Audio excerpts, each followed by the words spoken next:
Hey guys, welcome to part 2 on how to paint a landscape in oils. In this video, we are going to finish this painting we started in the previous video. Last time we went over the basics of getting started, laying out the foundation, but here we will go much deeper where I will show you some interesting techniques to get those small details. So let's not waste any more time and let's get started. I'm going to do some work on this cloud. So here I have very low contrast since these clouds are the most distant objects. I want to be really careful with how I plan my mixtures because they are going to be very close to each other in terms of value. I'm working on a few more basic shapes here, making some adjustments in how the shadows work as well as how far the bellies of the cloud come out and get the sun exposure. Pay attention to how the light would work here. Imagine where the sunlight would hit the most, the least, as well as where it's kind of diffused that creates the soft light glowing. Now I want to add the brightest highlights, but I don't want to go overboard with this since I want to maintain that smoothness and low contrast. The highlights should be used sparingly, so basically you want to create these rounded shapes in the cloud that emerge from the main shape.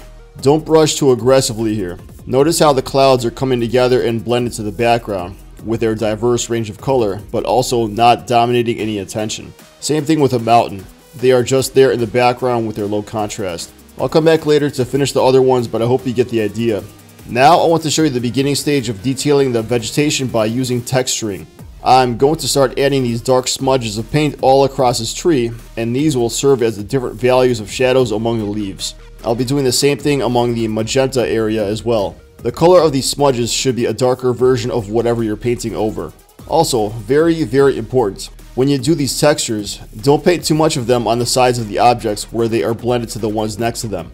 The reason why is because you want to preserve some of that blending we did in the previous video. What this does is that the object like this tree will emerge better, making it look three-dimensional, and at the same time there will be a better sense of unity among the vegetation next to it. Otherwise, if you put texture everywhere, your painting will look grainy, stiff, and rigid. Doing textures like this is something you'll be doing a huge amount of in this painting. But this is just the beginning. As we continue working on this, we'll be constantly going back to these areas to continue stacking more and more layers of paint over these textures.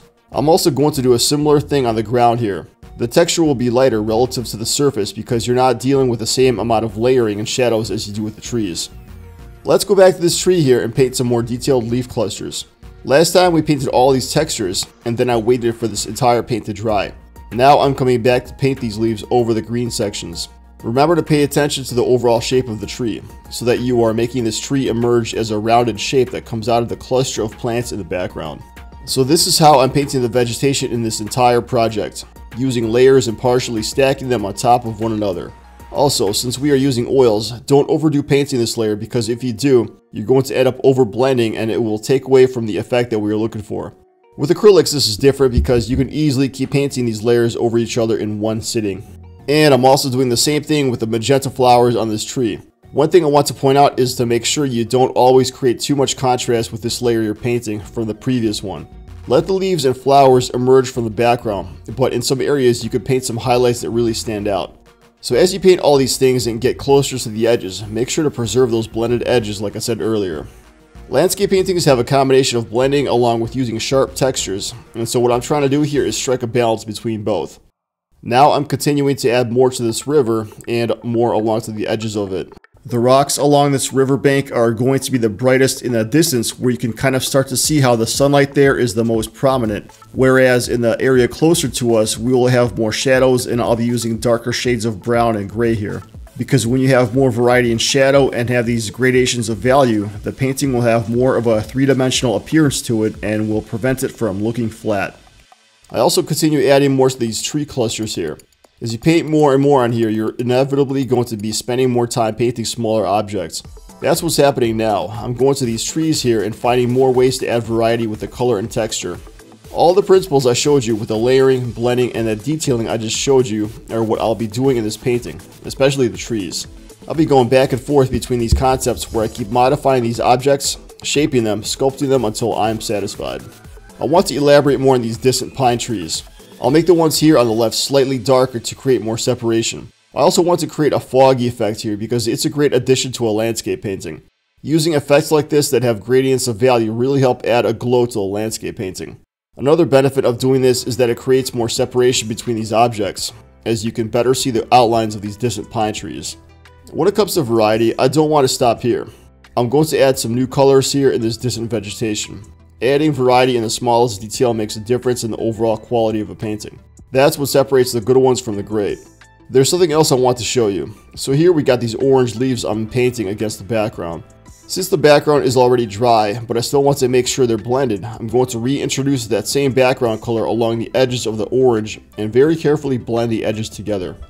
I could have done it in an easier way by just dry brushing the orange, but I think this blending method looks more high quality. Next, I want to darken this area here, since I want to have most of the light focused on the trees that are more in the middle.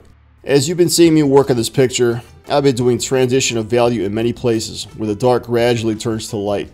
This effect helps with the landscape looking richer and fuller, and reduces any flatness that your picture may have. Let's go back to the mountain and finish the final layer. I'm adding some more texture here, just like with everything else I've been doing. I'm also breaking down these large chunks of white where the snow is, so we can see more separation with it. And then I go back to my snow color and add some small white textures. That's really all I'm doing to work on this mountain. Work from big to small, layering, and each time I come back I paint smaller. The final part are the highlights when I'm using this desaturated tan color where the brightest spots are going to be. Also, as you paint these textures, pay attention to the overall trend so that you preserve the color gradients I did earlier. Let's go back to the water and show you the final steps where I add the smallest detail. Now that the previous layer has dried and I have all this color variety established, what I'm doing now is painting the tiny water ripples and splashes. I'm using my smallest brush where you can see that I'm adding these small textures of bright color all around here. Painting water involves lots of arbitrary brushing that creates these small random textures of varying color and value. Next, I go to a very dark aquamarine color and do the same thing, adding texture, and at the same time I'm blending this color alongside the previous color I just painted. These are the shadows inside the water ripples, and notice how there's more of them to the left where the sunlight is more obscured. Then I switch to a neutral aquamarine color where I use it to connect all these colors together to make the blending more seamless, as well as making sure this area doesn't look too grainy. I'm gently blending it into this area here so that we can have a smooth transition inside this highly textured area. And that's pretty much it for what I'm doing with the water. This is a quick demonstration of how I'm doing this. I spent some more time working on refining the different areas of the painting, adding a few more things here and there.